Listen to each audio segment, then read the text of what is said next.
Yang paling bikin aku kayak berkaca-kaca itu adalah melihat pedagang-pedagang kecil di Indonesia. 1 bulan, tapi saya mau ingin pulang. Saya nggak kerasa di sini, Miss. Ya pulang aja loh, nggak ada masalah. Tapi kan lu suruh ganti rugi gimana, Miss? Loh ya wajib no. Emang kamu mau numpak pesawat itu bensinnya nguyok apa ya? Akhirnya mendidik aku untuk memiliki skill, disiplin. Hai, Assalamualaikum buat semua yang sedang menonton video ini. Kami di Tukang React mendoakan anda semua dalam keadaan sihat walafiat, dijauhi dari segala bala musibah dan sentiasa dalam lindungan Allah Subhanahu wa Ta'ala. Baik, seperti yang kita sedia maklum, Malaysia adalah antara negara tumpuan warga asing untuk datang bekerja. Satu ketika, tenaga kerja Indonesia pernah berada di kedudukan nombor 1, yaitu tenaga kerja yang paling ramai bekerja di Malaysia. Tapi kini tenaga kerja Bangladesh lebih ramai bekerja di Malaysia. Mungkin sebab ni kot Malaysia dapat gelaran Malaydash. Tapi tak apalah, korang nak gelar apa pun, gelarlah. Malaysia tetaplah Malaysia yang kini sudah menjadi negara maju sejak tahun 2025. Rakyat Malaysia tetap tersenyum rapi sebab rakyatnya betul-betul dipedulikan oleh pemerintah Malaysia. Tapi malam ni, apa yang kami nak kongsikan ialah beberapa warga Indonesia yang dah lama kerja di Malaysia. Dalam klip video yang kami kongsikan, korang akan jumpa seorang nenek yang dah 31 tahun kerja di Malaysia dan korang akan dapat saksikan perkongsian seorang wanita yang dah 10 tahun kerja di Malaysia. Korang pasti akan menangis, sediakan tisu tau. Apa-apa pun, sebelum tu korang boleh support Tukang React dengan cara tekan butang subscribe, tekan loceng dan jangan lupa komen yang baik-baik. Tanpa buang masa, mari kita sama-sama saksikan. Let's go. Hai guys, kalau video aku pertama kali lewat di FYP, Ini aku sudah berhasil dapetin apa aja. Jawabanku bukan tanah, bukan juga rumah, bukan juga mobil ataupun harta yang terlihat di mata. Tapi sesuatu yang lebih mahal dari itu semua. Yang pertama pengalaman, of course, 10 tahun. Mendidik aku, mengajarkan aku, memiliki pengalaman banyak luar biasa yang sangat berharga. Yang akhirnya mendidik aku untuk memiliki skill, disiplin, dan juga keberanian. Dari skill, disiplin, keberanian itu tadi, akhirnya aku mempunyai dan berhasil membangun empireku sendiri, Juragan Ngidam, yang memiliki satu restoran Indonesian food di Melaka. Aku juga punya 3 bisnis properti di Bali Residence dan juga Atlantis Residence. Mungkin pencapaian ataupun keberhasilanku tidak bisa dilihat secara kasat mata, tapi aku percaya dengan segala hal termahal yang aku punya itu tadi, aku akan berhasil mencapai pencapaian selanjutnya. Mungkin insya Allah membeli rumah, bisa membeli mobil, bisa membeli segala hal yang aku mau dalam hidup. Dan yang penting bisa financial freedom. Karena itu tujuanku sebenarnya. Bagiku kemewahan, kekayaan mungkin bisa dinilai secara kasat mata, tapi kaya yang sesungguhnya adalah ketika kita merasa cukup, tidak memiliki hutang, tidak menyusahkan orang, dan mencapai financial freedom yang sesungguhnya. Saya orang Indonesia, dulu kerja. Sudah 30 tahun cari kotak. Cari kotak? Makan ini cari lah, Bos. Kotak, botol-botol Ya ke? plastik, iya. Oh, you memang buat ini Iya, ya? saya memang Kakak umur berapa? saya sudah tua, 70. 70 ah? Iya. Ayo. Orang sini ke orang mana? Saya orang Indonesia, dulu Oh, kerja. oke. Sudah 30 tahun, Bos. Apa tu? Pas itu majikan lelaki meninggal, ya kerja juga lah, tolong-tolong lah. Ini sambilan, Bos. Oh, ini kerja sampai Ya. sekarang anak sini ya? Tak ada. Anak dekat mana? Anak dekat Batam. Batam. Oh, anak berapa orang? Anak 3 orang, Bos, meninggal 1. Oh. Yang sulung tinggal 2. Tinggal 2 lah. Iya. Kenapa tak balik Batam?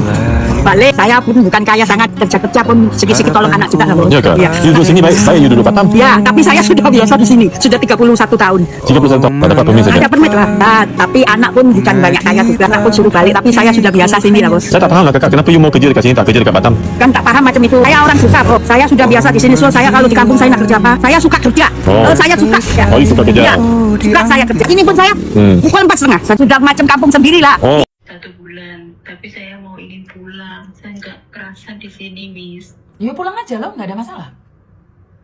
Tapi kan lu suruh ganti rugi gimana, Miss? Loh ya wajib no. Emang kamu mau numpak pesawat itu bensinnya nguyok apa ya?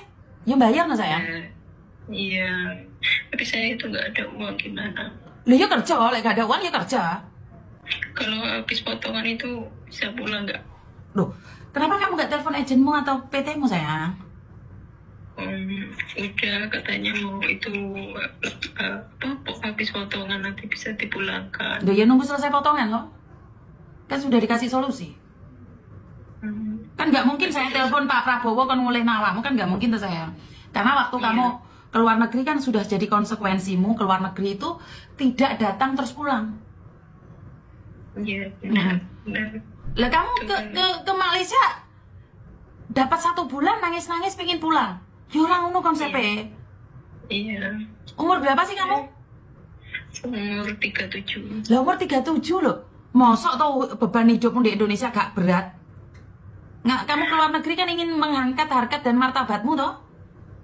Iya. Terus nggak kuat di luar negeri? Iya. Saya kan baru pertama kali ini Miss. Ya semua orang itu pasti pertama kali. Kan niatnya golek duit toh sayang. Seberat apapun, ya ra iso kowe tangi turu terus numpak sepeda motor geber-geber. Habis itu kamu tuku Gojek, tuku GoFood, nah gak ono di luar negeri sayang. Kowe harus ngosek WC, nangis kepejer-pejer. Kadang raup, kadang ora, kadang turu, kadang ora. Kadang sarapan, kadang ora. Itu resikonya keluar negeri sayang. Iya benar. Loh, lek kamu gak kuat ya ojo no. Man rek Cahayu kok di luar negeri piye toh? Iya. Memang soro weng kowe eman. Kamu buang-buang waktu aja untuk bayar agent. Iya.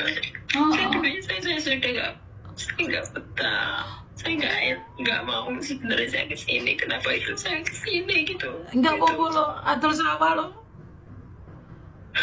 Iya, bojone kangen adol sawah dikit. Jadi keluar negeri bukan nambah sawah malah adol sawah kan ya rugi tau urip mungkin. Cahayu. Iya bener. Kamu punya anak? Punya. Anaknya piro? 2. Umur berapa? Umur 20 tahun sama 14.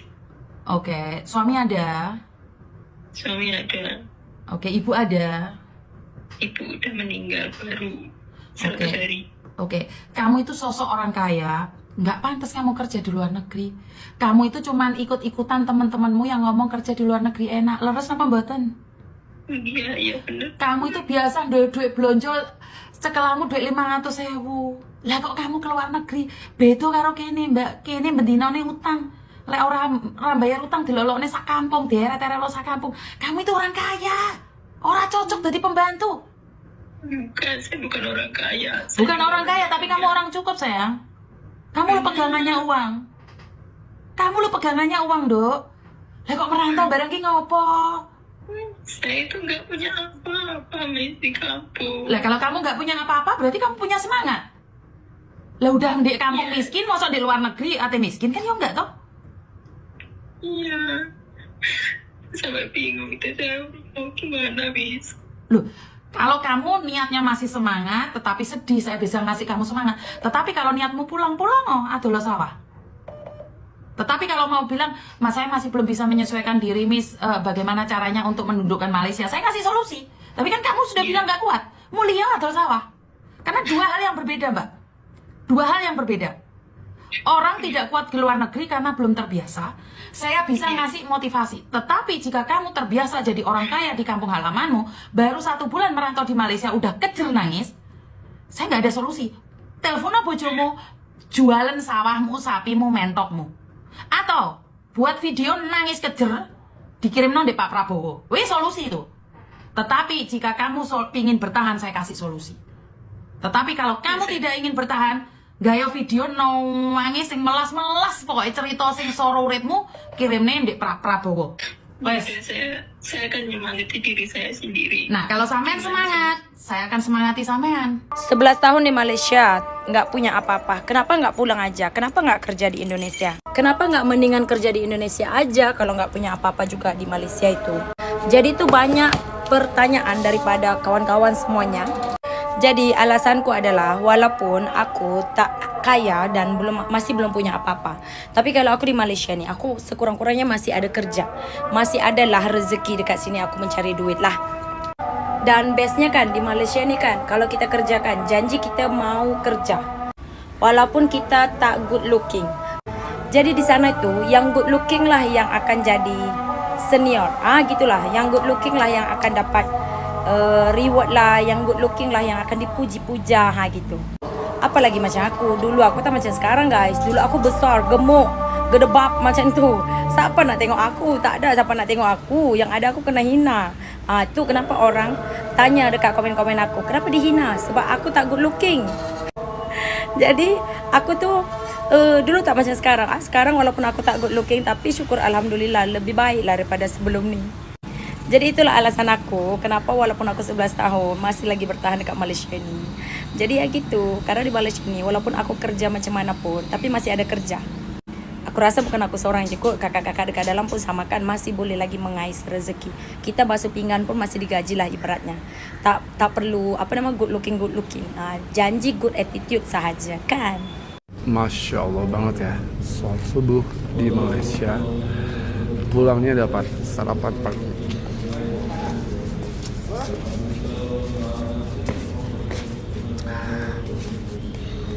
Terharu banget karena ini kesukaan saya, nasi lemak. Jadi begitulah beberapa klip video, kisah dan perkongsian warga Indonesia yang dah lama bekerja di Malaysia. Kata akak yang dah kerja 10 tahun di Malaysia, dia kata rakyat Malaysia bertuah sebab dispesialkan oleh pemerintah. Terharu dengar cerita akak tu tadi, kami dapat membayangkan betapa struggle-nya rakyat Indonesia menghadapi hari-hari sulit. Kalau di Jakarta saja dah macam tu, apatah lagi warga yang berada di provinsi atau kecamatan yang lain. Kami di Tukang React mendoakan semua warga Indonesia dan Malaysia cekal dan tabah hadapi ujian dunia ini.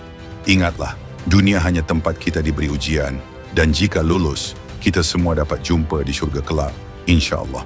Kak Elia pula selama 10 tahun di Malaysia, dia kata pengalaman, skill, disiplin dan keberanian adalah aset yang jauh lebih bernilai berbanding dapat membeli rumah, kereta dan tanah. Betul kata akak ni, walaupun mungkin sekarang kita masih tak mampu beli tanah ataupun rumah, dengan pengalaman berterusan insya-Allah, Allah akan hadirkan segala impian kita dari pengalaman kita sendiri. Doa, sabar, disiplin, berusaha dan tawakal adalah kunci kejayaan dunia dan akhirat. Jadi mungkin itu saja untuk video kali ini. Semoga dapat memberikan sedikit sebanyak manfaat kepada kita semua. Apa yang baik kita ambil dan mana yang buruk kita tinggalkan. Jangan lupa support Tukang React dengan cara tekan butang subscribe, tekan loceng agar tidak ketinggalan video seterusnya, dan jangan lupa tinggalkan komen. Terima kasih sudah menonton. Kita jumpa lagi di next video. Assalamualaikum. Bye-bye.